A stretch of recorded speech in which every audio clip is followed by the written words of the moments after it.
Hey folks, here at OS Reviews. You're watching our retro throwback tour of the Sony Vaio PCG-8L2L. This is a 15.6-inch laptop computer that came out a decade ago running on Windows XP. Of course, today we know that Sony and Vaio have since split since the company is no longer making any laptops. However, at the time, Vaio's name was synonymous with cutting-edge, very good quality laptops that performed well and also was good in terms of the design. I have to say though, looking back at the PCG-8L2L, it's actually a pretty generic looking build, however. With that being said, the design here, along with the design on paper, but the build quality really is quite solid here. In terms of specifications, again, this thing is very old today, but it had an Intel Pentium 4 processor clocked at 2.4 GHz, and it had 512 megabytes of RAM expandable to 1 GB.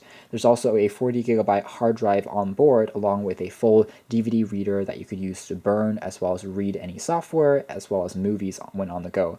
The speakers on here, which I'll show you in a moment when the laptop is open, is also quite good, very loud and crisp sounding, and there's also USB 1.1 ports on board. Otherwise, again, it ran on Windows XP Professional Edition, and believe it or not, there wasn't even Wi-Fi on board, at least in the base default model. It was an option that you could add on, but it would cost you extra, and you can always pop in a kind of LAN port on the side to add that feature by yourself, or via a USB Wi-Fi card if you wanted that. Of course, that meant it also had the Ethernet port for wired internet instead. So it really just shows you how far we've come, both in terms of design as well as in building a ton of hardware features into a really slim package like a phone or a tablet that we use today.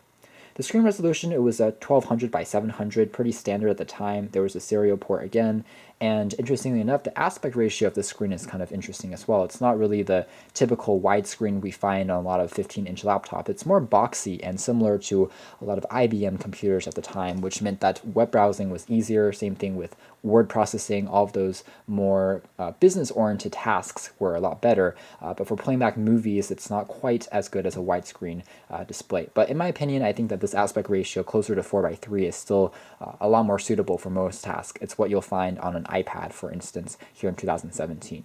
So the front of the device is made out of plastic. There's a company's brand name. There's this generic 2 hinges.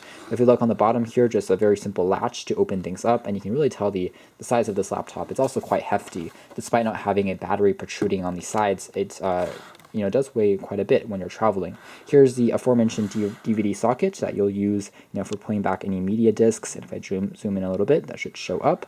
And otherwise, there's also, again, the aforementioned kind of serial port down below here. And Sony still put in their proprietary memory stick slot, which is the same you'll find on, let's say, a PSP or an earlier PlayStation console. So it's their proprietary memory card instead of an SD card reader, which is, quite dubious. But that is what you found there, and all the ports for USB were located on the very back of the computer, along with their Sony proprietary charging port on the very side. And in this little flap, there was access to a VGA port for connecting to an external monitor or to a printer for serial, but no HDMI, of course. There's also the aforementioned 3 USB 1.1 ports for connecting thumb drives, hard drives, keyboards, accessories, the list goes on. And finally, there's also the Ethernet port and 2 3.5mm jacks for both the headphones or speaker, and also putting in your own microphone if you wanted to do that. It's really interesting here that they place all these ports in the back. It wasn't the smartest design because, let's say you want to listen to music, that's obviously the cable has to reach all the way to the front, and the same thing goes with the thumb drives. So I think they could have done a better job in terms of placing some more ports on the right-hand edge, which is void for the most part of a lot of ports. Otherwise, what you kind of see here is interesting as well. If I turn the laptop all the way over, one of the reasons why they took a bit of extra space is the socket that they use on the right really is this interesting latch that you can open up, and that reveals the battery on the inside. So the battery is kind of self-contained on the internals of the laptop, which is a design that I don't really see a lot of in laptop computers anymore. So that's one way they were able to keep this quite snug and fitted well inside without taking up extra bulk on the outside. So kind of clever, but at the same time at the cost of reducing the ability for ports to be placed on this edge. On the back, there was just basic info about the laptop in general, the model number, again, the Windows XP Professional Edition or Home Edition that you see on this version that's labeled, in addition to rubber feet that could be realigned if you wanted to pop up the laptop at an angle when you're watching content or typing on it. So next, let's open it up and show you guys a bit more about what it looks like on the inside. Pretty typical laptop, actually. So you'll find on the inside a nice trackpad that allows you to navigate around, but it's not multi-touch enabled, so it's a little bit small. Really does show its age here. There's also left and right individual click keys, of course, a palm rest, which is very, very solid. The plastic on this thing doesn't even flex, so again, it really was a classic Sony Vaio laptop in that sense in terms of the build. And on the side here, you can see some stickers for the Windows XP certification, Pentium 4 for the processor, and also the GPU that they were using at the time. The keyboard that Sony has implemented on here was quite classic for its time as well. It's not really an island or a chiclet style that we've kind of come to expect here in modern laptops, but it's a very comfortable one that feels very responsive and clicky. Very satisfying, same thing with a lot of IBM computers, and even though it's a laptop, you really get used to the size, and typing on it for just a few minutes, you'll get very few errors if you're typing out longer emails as well as messages.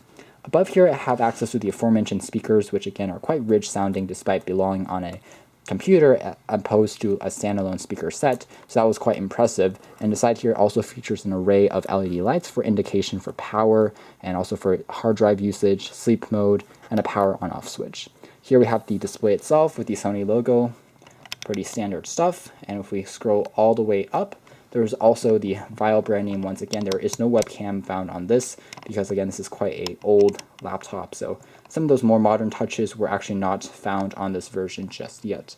So if we go all the way up, again, you can see that aspect ratio play out. All right, so that's been a retro throwback look and throwback tour of this Sony Vaio, quite old Windows XP computer today, but really just brings back a lot of memories. This is one of the computers that I worked on back in the day, and it was quite comfortable, it was durable, and nice in terms of traveling with, just because everything felt secure and all my content felt secure on here. But really looking back, we can see how far technology really has evolved and grown, but also evokes memories of the brand that Sony Vaio once was. You can check out more details here at OS Reviews, but for now, this has been our video. Thanks for watching here at OS.